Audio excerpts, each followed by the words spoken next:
बचपन की मासूमियत। राहुल और साक्षी का बचपन एक ही गांव में बीता था।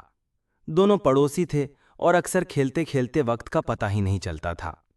कभी पेड़ पर झूलना, कभी खेतों में भागना, तो कभी मिट्टी से छोटे छोटे घर बनाना। उनके लिए यही सबसे बड़ा सुख था। साक्षी हमेशा राहुल से कहती, देखना राहुल, जब हम बड़े होंगे ना, तब भी ऐसे ही खेलेंगे। तू कहीं जाएगा तो मैं तुझे पकड़कर वापस ले आऊंगी। राहुल हंसकर कहता, अरे पगली, जब हम बड़े हो जाएंगे तो हमें काम धंधा करना पड़ेगा। लेकिन बचपन का रिश्ता बहुत ही सच्चा था। दोनों के बीच एक ऐसी डोर बंध चुकी थी जिसे समय भी तोड़ नहीं सकता था। समय बीता, दोनों किशोर हो गए। राहुल के पिता किसान थे, लेकिन कर्ज और गरीबी ने उनका जीना मुश्किल कर दिया था। राहुल पढ़ाई में अच्छा था, पर पैसों की तंगी के कारण कई बार पढ़ाई बीच में छूटने की नौबत आ जाती। दूसरी ओर साक्षी का परिवार थोड़ा संपन्न था।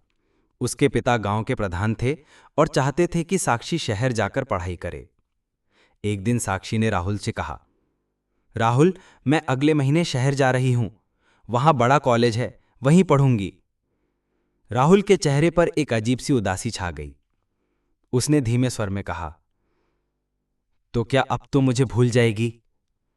साक्षी ने राहुल का हाथ पकड़ते हुए कहा, कभी नहीं, तू हमेशा मेरा सबसे अच्छा दोस्त रहेगा। मैं शहर से भी तुझे खत लिखूंगी। लेकिन वक्त बहुत बेरहम होता है। धीरे धीरे खत कम होते गए और फिर बंद हो गए। राहुल ने इंतजार किया, मगर चिट्ठियां आना बंद हो गई। अगर आपको ये कहानी पसंद आई हो तो अभी लाइक करें, शेयर करें और हाँ, चैनल को सब्सक्राइब करना बिल्कुल न भूलें। आपकी सपोर्ट ही हमारी ताकत है। राहुल ने हिम्मत नहीं हारी। उसने मेहनत कर करके पढ़ाई पूरी की और शहर जाकर नौकरी कर ली। दिन रात की मेहनत ने उसकी जिंदगी बदल दी, लेकिन उसके दिल के किसी कोने में अब भी साक्षी की यादें बसी हुई थीं। कभी कभी राहुल सोचता, शायद साक्षी ने मुझे भुला दिया होगा, शायद उसने शादी कर ली होगी। लेकिन फिर खुद को समझा लेता, नहीं, अगर हमारी दोस्ती सच्ची है तो वो मुझे कभी नहीं भूलेगी। कई साल बाद एक दिन राहुल अपने ऑफिस से घर लौट रहा था। अचानक उसने एक महिला को सड़क किनारे बच्चों को पढ़ाते देखा। वो महिला और कोई नहीं बल्कि साक्षी थी। राहुल की आंखों में आंसू आ गए। वो दौड़कर उसके पास पहुंचा। साक्षी, तू? साक्षी ने उसकी तरफ देखा और पल भर के लिए चुप रह गई। फिर मुस्कुराई, लेकिन उसकी आंखों से आंसू बह निकले। राहुल, तू सच में है? मैं तो सोचती थी तू मुझे कभी माफ नहीं करेगा। राहुल हैरान था। माफ? क्यों? तूने तो मुझे कभी धोखा नहीं दिया। साक्षी की आंखें झुक गईं। उसने धीरे से कहा, राहुल, मेरे पापा ने मेरी शादी बहुत जबरदस्ती कर दी थी। मैं चाहकर भी तुझसे संपर्क नहीं कर पाई। पति अच्छा इंसान था, लेकिन एक हादसे में उसकी मौत हो गई।